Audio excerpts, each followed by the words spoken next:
There is the age-old question of how hard is trading? Can it be easy, or is it just an inherently difficult career to go down? Now, I think there is two answers to this. I think it can be quite easy, but I also think it can be very, very difficult depending on the approach you take and the strategy you decide to follow. So let's start from hard, and then we'll move on to how we can make trading a little bit easier. But I just want to preface, when I say easy, I don't mean just clicking buy and sell, we draw a rectangle and we're profitable traders.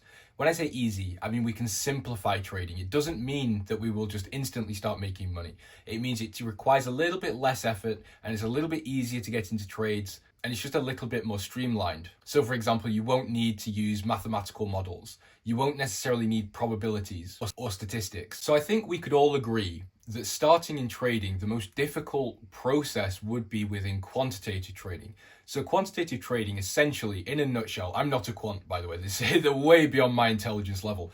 Quants essentially take extreme mathematical capabilities. So they will find incredible inefficiencies within markets, could be stock markets, currencies, bonds, whatever it may be, and they will exploit that. And you will hear that some institutions will take millions, hundreds of millions, just to move servers closer to the stock exchange so they can have algos run quicker. This kind of goes hand in hand with quants, because quants are often building models and algorithms to go along with their findings. So it's not just an incredibly hard job due to the intelligence level, it's also to actually make it work, you have to be well equipped, not just financially, but with a physical equipment. So we're just going to have a quick look at some of the questions that quants are asked. And this is just a website I found. I'm not sure how accurate these are. Remember, I'm not a quant. I'm just a bummy retail trader, for a lack of better terms. But again, it just puts into perspective the levels within this game that you are trying to win at. So here, for example, the first question within Brain Teaser's sample questions and answers. Let's say you have 8 balls and a balance scale. One ball is heavier than the rest, but you don't know which one it is. What is the least number of weighings you need to do to figure out which ball is heaviest? Now, I don't have a clue. I'm not an intelligent person when it comes to brain teasers and maths and things. I'm more of a creative approach type person. Some people may say that's a bit stupid. So the answer to this brain teaser is 3. If you got that, well done. Don't worry, we're not going to go through all of these questions, but again, it's just to put this into perspective for you. Now, there's another list of questions here. This is again for quants on a website called quantnet.com. Now, I'm not going to read these questions, but feel free to pause and have a little read. But if we just scroll down, have a look at the complexity of some of these answers. I mean, look at the answer to number 7. 198 minus 99, up triangle, 99 equals 100 in brackets. This is way out of my league. But again, I'm just trying to show you the types of trading that you can go down. So trading doesn't have to be this difficult. And there is a reason that people on Jane Street, entry-level jobs within quant trading and quant analysis, pay so well. They are hundreds of thousands for an entry-level job. So no one is expecting you to go home, sit in your office or in your room, wherever you may be, and try and be a quant trader, because you're not going to do it. You're competing with people that were born for this. And when I say born for it, I mean there's people that have been training, working on understanding maths and probabilities and statistics since they were very, very young. I'm saying 3, 4, 5 years old, that have had the best education in the world and are naturally gifted in this type of thing. Now we're going to move on to something that is almost like the retail equivalent, like I'm going to say dumb person equivalent. When I say dumb, I don't mean that's an insult. Again, being a quant, you need to be incredibly intelligent. When I say dumb, I more just mean anyone can really do it if you put the work in. But even this for me is a little bit too far. It does work, and there is proof. There's a guy on social media called Sam. He owns KB Trading. I don't even think he knows I exist, but his work is great. He trades in a very similar way, as far as I understand. So he is a great example of this type of trading. So what you essentially do is you backtest years and years and years of data. So I'm just going to pick a hypothetical one. Please do not trade this as a complete example. It's a one-time thing. It may not, it may be an amazing thing. I don't know, but go and check it again. Just don't do this really. So what we would do, we would hypothetically mark out our Tokyo session. And you can do this for anything. It doesn't have to be sessions. It doesn't have to be even candles really. You can do all sorts of different things. But we're essentially building a statistical advantage or a statistical edge in the markets. So let's say on the layover or on the crossover of Tokyo to London, we can expect at least 3 bearish candles in this period on gold for, let's say, 7 years out of 10 or 9 times out of 20, whatever the stat may be. We would find that statistic and we could say, okay, if we have a minimum of 3 bearish candles on that layover, what then follows after that? Well, maybe we might get 5 bullish candles, or we might break the Tokyo low, or we might break the Tokyo high after X amount of candles. And again, I'm sort of simplifying this because, again, it's not the way I trade, but you would get these stats and you would say, okay, over the course of 15 years, this model, if I traded this exact setup, and when I say the exact setup, I don't mean just finding a support and resistance. When I say an exact setup, I mean exact. So you would build something that says after this amount of candles or after this percentage move, I buy, or I would close the trade if it follows through by another X percentage or by a certain amount of pips or a certain amount of candles, and you would have the exact stats behind your trade. And the reason that this works is not just because you've got the statistical advantage and you've got the historical data to back it up, but it's also a mental game.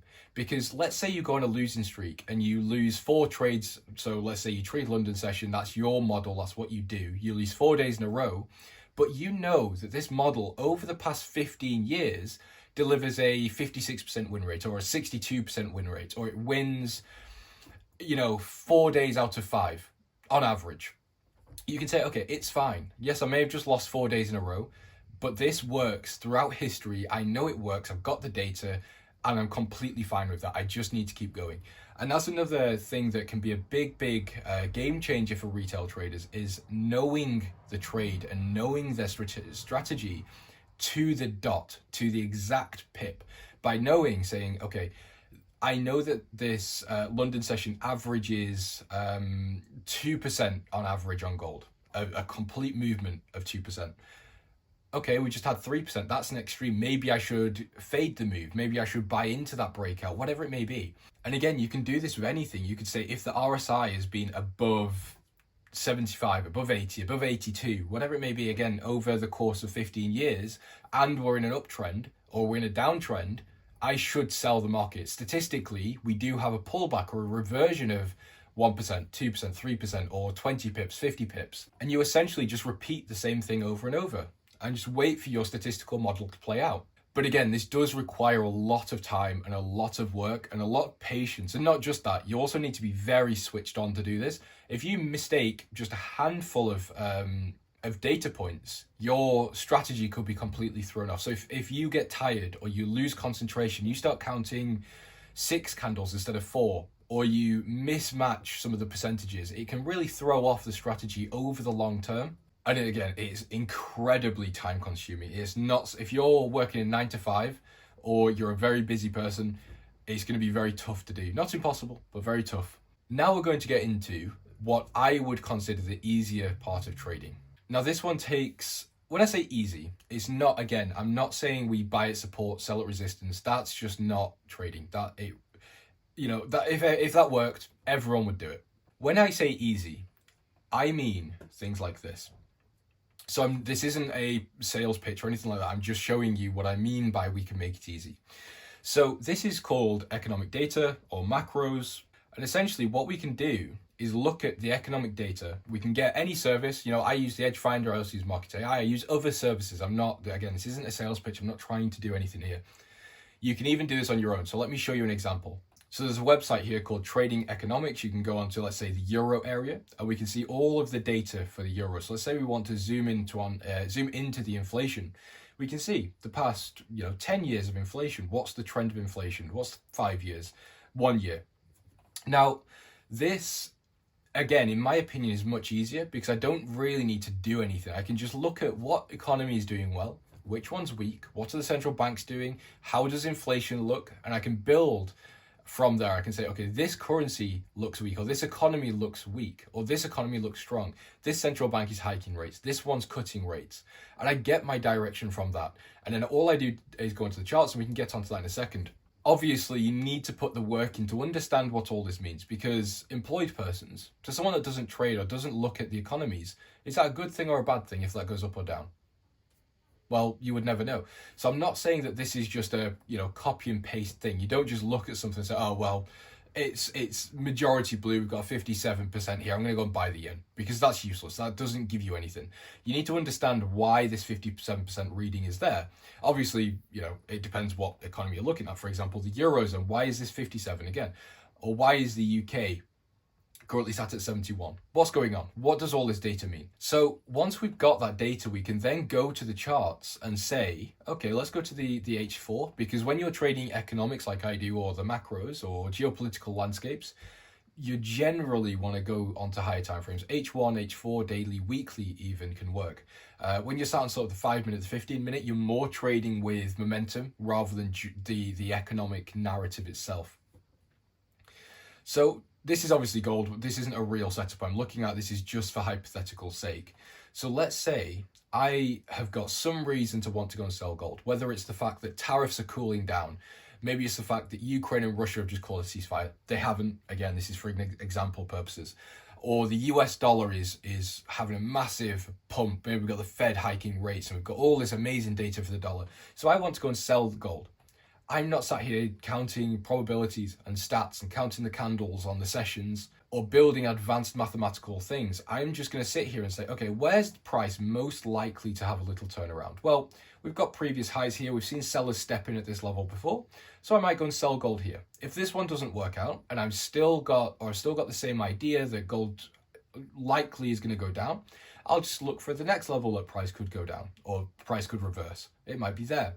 Now, again, it's very simple when you get down to the technicals. Or like this, for example, we could choose another example where maybe I want to be a buyer of gold. You can see we are moving up overall. So maybe I just want to wait for the next pullback into this trend line.